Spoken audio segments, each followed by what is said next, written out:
do less, but do it brilliantly. And that is a great way to really simplify your marketing because you don't need to be on every single channel. You need to deeply understand your target market. Where do they hang out online? And that's where you should be directing your focus. Oftentimes in small business with small teams, less channels, but doing them really well is the solution versus being spread too thin. Hello and welcome to another episode of the Duct Tape Marketing Podcast. This is John Chance. My guest today is Sara Nay. She's the CEO of Duct Tape Marketing and the author of Unchained, Breaking Free from Broken Marketing Models. She spent over 15 years helping small businesses grow through a strategy-first marketing approach. This is actually part 2 of talking about her new book. You can go back. We'll have it in the show notes. So we'll link all these shows together. I think we're going to end up doing 3 episodes on it. In this episode, we're going to talk about the anti-agency shift, a practical blueprint for replacing dependency on vendors with in-house capability, lean, AI-enabled systems, and strategic leadership. So, Sara, welcome back to the show. Thank you. And I'm still getting used to being called an author. It's new for me. It's a new title. It's exciting. Well, congratulations. Thank you. This is part 2 of the book. So again, I remind you to go back and listen to what we talked about in the first part of the book in the previous episode. We're up to about chapter 5 or so. And it's kind of a turning point in this part of the book where you talk about the old model fading, not just fading, but that it's actually burning out. What's actually breaking down inside of agencies right now? Yeah. And so when we say anti-agency model, I always like to reinforce it's not that agencies are bad. We love agencies. And I feel like I have to keep saying that because there are people and I don't want to offend anyone. It's the model and how it's structured is what I see breaking apart. And so on the agency side, which we've lived ourselves, we've experienced all of this ourselves, there's always been a lot of issues in the way things are structured. One being that a lot of agencies are treated as vendors and doers. They get a lot of scope creep. There's a lot of burnout in the agency space. It's hard work. As an agency owner or leader, scaling with profitability has always been a challenge. There's a lot of issues when you are in the executor role as an agency. But also, this book is written for agencies, but also for small businesses, because there's a lot of issues on the small business side as well when they're over-reliant on agencies for execution. So I'm not saying a small business should never execute, but outsource. But if they are outsourcing, they should still understand the strategy. They should understand what's happening. They should own the accounts or systems that are being executed within.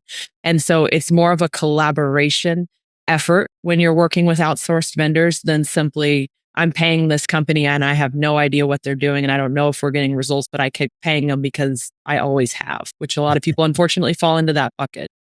Yeah. Yeah, it's interesting. I mean, I've said for years that a lot of small businesses, it's actually beyond outsourcing. They kind of abdicate it. It's like, you do that over there, like, because I hate marketing even. I mean, you hear that even. Where have you seen, maybe they're not even hidden costs, let's just say costs of outsourcing everything, or just, as you said, basically, throwing it to somebody and saying, I don't even know what they're doing over there. I just write the check every month. What are the real costs of doing that? And you lose control, honestly, and you have no idea if your marketing is working or not. And so I was speaking to a prospect a while back, and they were a home remodeling company, family business, really nice, great people. And they were like, we are paying someone, I think it was around $10,000 a month for paid ads. And they're like, we don't know what they're doing, if it's working. Some percent of that is going to their fees. Some percent of that is going to spend. And so we had a conversation. I started asking them a number of questions and I was like, well, can we look at your accounts to see, what's happening in there? And they were like, oh, the contractor owns the accounts. They're not ours. And so we had to have a conversation with them as to, okay, if you ever want to leave the contractor, you basically are going to have to rebuild everything from scratch in your own account. But the reason for doing that is because you're building an asset. Paid ads is an asset because the more you use it, the more you pay, the more you spend, the better it's going to get over time as long as you're optimizing effectively. And so because they were trusting this contractor with their ads, they had no idea if they were getting return. And then basically they were tied to this contractor for life unless they wanted to start over from scratch again. So it's really the whole, a lot of business owners get into business because they're passionate about something or they see an opportunity, but they ultimately then have to learn marketing in a lot of cases. And so if they don't have the time or the interest in even learning marketing, they often then just say, oh, we'll find a contractor or agency or someone to do it. And then they're essentially putting all of their trust in someone else because they don't have the knowledge. And then they're just putting trust into someone else that hopefully is a good solution. But unfortunately, it's not always the case. Over the years, marketing has gotten more complex. At least it feels that way for a lot of businesses. Certainly when digital came along and, now let's throw AI into the mix. And I think a lot of business owners are just thinking, look, it's so complex. I don't want to deal with it. I can't deal with it. Somebody help me. And unfortunately, they're not always working with people that they have a lot of trust in. And I hate to say it, but, some businesses kind of try to make it overly complex because SEO is really hard. You don't understand it. You need me to, to do it for you. How can you simplify? How can you begin to simplify a small business marketing without sacrificing results? Yeah, absolutely. So we used to have on our website, I don't think we have it on there anymore, but we had something along the lines of do less, but do it brilliantly. And that always really resonated with me because a lot of small businesses are told that they need to be on this channel and this channel doing this and this. And all of a sudden they sign up for all these accounts and they have no idea what's actually performing well and what's not. And so we always help people take a step back and actually map out the business strategy, the marketing strategy, and the team strategy. And that is a great way to really simplify your marketing because you don't need to be on every single channel. You need to deeply understand your target market. Where do they hang out online? And that's where you should be directing your focus. And so oftentimes in small business with small teams, less channels, but doing them really well is the solution versus being spread too thin. Also, another thing I would say too is we've always, on our team at Duct Tape Marketing, we've always hired people that we see as like trainers or leaders. That's some of our values that we're looking for. And so if you're thinking about working with an outsourced solution as a business owner, make sure you're looking for people that will come in and they'll talk strategy from the beginning and they'll ask you hard questions, business related questions from the beginning, because that's someone that's really looking to understand what you're actually trying to accomplish and not just copying and pasting a campaign from someone else. And so you want to look for someone that's thinking strategically from the start, but also willing to teach you and educate you along the way. And so when we're working with clients as a fractional CMO, like we're creating the strategy, but then we're meeting with our clients on a very consistent basis. And we're not just saying, here's your monthly reports and metrics that look foreign to you. We're digesting them. We're talking about them. We're educating our clients with the idea of if they leave us one day, they're going to be set up for better success. They're more educated. They can make better decisions moving forward in the future. Yeah, I think that's one of the, the crimes of a lot of tactic sellers is they have these tools that'll create automated reports, but, there's no insight into it. And most business owners have no idea what they're looking at or why they should, pay attention to one number or another. You mentioned that idea of complexity or simplifying. I think one of the major misconceptions of this idea of strategy before tactics for a lot of businesses is that they, a small business thinks, oh, strategy, that's just for bigger, more complex businesses that need more things. Well, it actually is the opposite, I think, in that I think it really simplifies them. It's like, here's a narrower focus.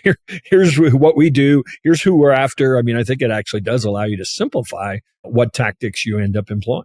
Yeah, I agree. It absolutely simplifies it. Also, I always tell people it gives purpose to your marketing. Right. Without a strategy in place, you are playing the guessing game. Yeah. And so when you take a step back and you identify your ideal client, your core message, your customer journey, like those are the three starting points. Then all of a sudden you're thinking about growth priorities and execution calendar, but all of the decisions you're putting into the growth priorities and execution calendars are based on your ideal clients and the research you would have conducted. And so it simplifies and it gives purpose.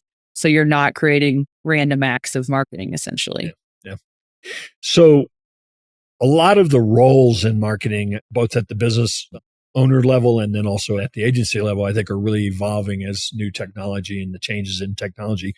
You talk about this idea of moving the people inside of organizations need to move from being doers to more like orchestrators. What does that shift look like? Yeah, it's a great question and topic I love talking about. So if you think about before AI, way back then, we had people on our team. We had people on our team that their core role was content production. So if we had blog posts that we were writing for clients, they would do manual research. They would create an outline. They would do some more keyword research. They would write the first draft. They would edit it. They would optimize it from an SEO standpoint. They would do all of that stuff manual. So that's an example of a very doer situation. Mm-hmm.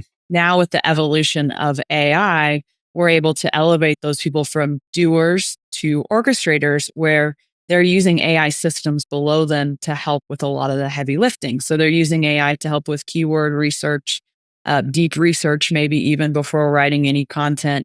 And then they're using AI systems to help write initial drafts, and then they're editing as humans on the back end. And so it's still human, AI, human, but they're overseeing a system and set of processes instead of being in the weeds for everything.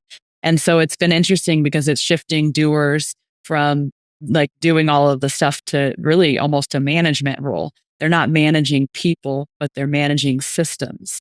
And so we've identified that with our team and also with our clients' teams as well. And so really, when you think about it that way, you're thinking about how can AI elevate our team members, not to just make them be more productive or get a lot faster in the work that they're doing, which I think originally is where people were thinking with AI.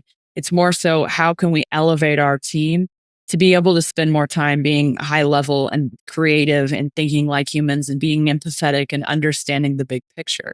And so it's elevating, not just replacing time. So one of the big questions I think that brings is, there are people that are really good at doing. There are people that are really good at crunching numbers. There are people that are really good at strategic thinking. Does this mean, can everybody make this shift, you think, to thinking more strategically, to actually writing an article and then asking AI what's missing? Where are the gaps in this? That's strategic thinking rather than doer thinking. So do you believe that means a lot of organizations are going to have to put different people in the bus, or can they level them up? I think it will be harder for some people, no questions asked. Some people are more strategic. Some people are, give me a process and I'll follow it. Not that strategic side of things. But I think as business leaders, our time is now to help our team level up as much as possible. Because if someone is really great at certain tasks that AI is better at already, they're not necessarily future-proofing their career. And so that's why with our team, we've really thought about everyone individually as team members, and we've helped them analyze what they're doing on a consistent basis and then identified like where they should spend their focus and time moving forward. And I suggest everyone do that with their teams moving forward, is analyze like what skills they should focus on and where they need to elevate, and then give them the support to be able to elevate and grow, because there are certain things that we aren't better at than AI is. And so like research, for example, AI is way better at research than I ever will be and ever want to be. And so if research is your thing, maybe think about how can you grow and evolve to continue to work alongside AI, because that's how you'll become irreplaceable versus competing against AI. Yeah, I think it's definitely a career mindset shift. But I also think that it can come from practice, frankly. Sure, I'm used to doing it a certain way. Now with these tools, it's almost like I have a coworker is how I need to think about it. And even to the extent of, I sometimes hate how agreeable AI is, to the extent where you're actually willing to go, no, tell it like it is, like challenge me on this. And I think when you kind of through practice, I think you can actually get better. It's basically just a process. It's just a different process. Yeah, I agree. And also you can learn to be more strategic as well. So if you're listening to this and you feel like you're an operator or an executor, you're process and systems oriented, and you've never really had that strategic side, I do think you can evolve and grow. So we've taken Clifton's strengths over the years. And when I first started at Duct Tape Marketing in 2010, we took one early on, and I was like systems operator, very far on that side of things. I can't remember all the language, but I was very much on that side of things. But recently we took it a few years ago, and I was more on the strategic side of things. And that's just naturally how I've grown over my career. And so I do think you can also evolve as well. If you don't feel like you're very strategic, put some things in place to free up some mental space to be more strategic. And I think you can grow that muscle as well. Yeah, it's interesting. Since I've known you all your life, yeah, I think that I can easily say this, that, it's partly how you view yourself. Your role changed and you started viewing yourself differently, I suspect. And that probably led to some of the answers in there. And I think that you really can look, can we go as far as saying AI is a personal development tool? But it is forcing some personal development, I think, for people to kind of adjust to how they're going to live inside of that. Yeah. Let's move on to asset, the term asset. You frame marketing execution can and should be an asset inside of business, one that they own, rather than rent is the term that you've used. What does owning execution look like? Yeah. So we've talked a lot about some stories so far about people what I would consider renting their marketing. So they were just completely relying on outsourced partners, had but no idea what they didn't look at the lease that they signed, right? Yeah, exactly. And so that's an example of renting. Let's go back to owning. For a small business, it really comes down to understanding the strategy behind what's being done. And then as the founder or CEO, working alongside a fractional CMO or a marketing leader or a marketing strategist or an advisor, internal or external, it doesn't matter, but someone that can really lead the marketing department. And so you're collaborating and working with that person. So you're in the know, you're aware of what's being done and the why behind it and the metrics and what's working and not. And so as the CEO or founder, you don't have to be a CMO, but you need to have conversations with someone that's leading your marketing on a regular basis. And then from there is the execution piece. I think with the evolution of AI, it has made it for the first time ever a lot more affordable for small businesses to be able to handle execution. So before everyone or not everyone, but a lot of people would just outsource content creation, social, SEO, paid ads, because before you would really need, roles within the business for each of those areas. But now with the evolution of AI, I think is if you have marketing people in your department that understand those different areas, you can layer AI systems below them and they can do more than they ever had before. But when I talk about owning, I know it doesn't always make sense to have in-house marketing team for small businesses. So I'm not saying that's the only solution. I think it is a great solution now. But if you're I don't want to deal with managing team or hiring, the whole idea of owning then is work with a fractional CMO then that is going to bring in their own team, but they're collaborating and working with you. And so again, the whole thing is you own what's being done, you understand what's being done, and you also own your website and your paid accounts and all of the assets, your ChatGPT or whatever the AI tools that are being used. You should own those assets because ultimately, if you are going to sell the business one day, you need a marketing system that you own that's getting results that would come with the sale because that's going to obviously increase the value. Yeah. And I'd push back a little bit. I think you do have to own the strategy. You have to understand why we're doing, what we're trying to accomplish, or otherwise the SEO firm and the paid ads firm are just going to rip you off. And that's where I think people really get in trouble. Yep. Let's finish up on this term fractional CMO that you've mentioned several times. It's, the term itself's been around, I don't know, at least 10 years. We have kind of coined a new phrase, I'd like to say, of the fractional CMO plus or FCMO plus. Give us a little distinction between that and the traditional kind of fractional sell a fourth of my time, kind of role. Yeah. And so you just identified the traditional role is, you get a fourth of my time and I come in and I advise. That's kind of in a very quick nutshell what a lot of people think of fractional. For us, when we work with clients, we come in as a fractional CMO, we create the overall strategy, but we have fractional CMO plus because it doesn't end there. From there, we're then able to manage internal marketing teams to up level them. So marketing plus that, or we're able to bring our team in to help with the execution as well. So really what we're doing is we're combining the agency side of things that we've always done with the fractional CMO side of things. And so we're bringing strategy plus execution. And really the role of the fractional CMO is creating the strategy, working alongside the CEO, managing all of really the marketing department in a sense, really owning the metrics and communicating those to the CEO, and then also owning the budget as well. Well, and increasingly building AI systems and tools inside of business. So again, it does kind of give them something tangible to own. Well, Sarah, I appreciate you stopping by for part 2 of the Unchained series. You want to tell people where they can find, connect with you and find more about the book Unchained or any of the work that you do as a fractional CMO? Of course. So the book is unchainedmodel.com is the website. It also is going to be available on Amazon starting August 13th. Not sure when this will go live, but it's going to be there on August 13th. Well, it'll live for a long time on the it will still be there. So, yep. And then obviously our website's ducttapemarketing.com, and LinkedIn is a great platform to connect with me as well. Awesome. Well, again, I appreciate you stopping by, and hopefully we'll see you out there on the road someday soon. Thanks, everyone.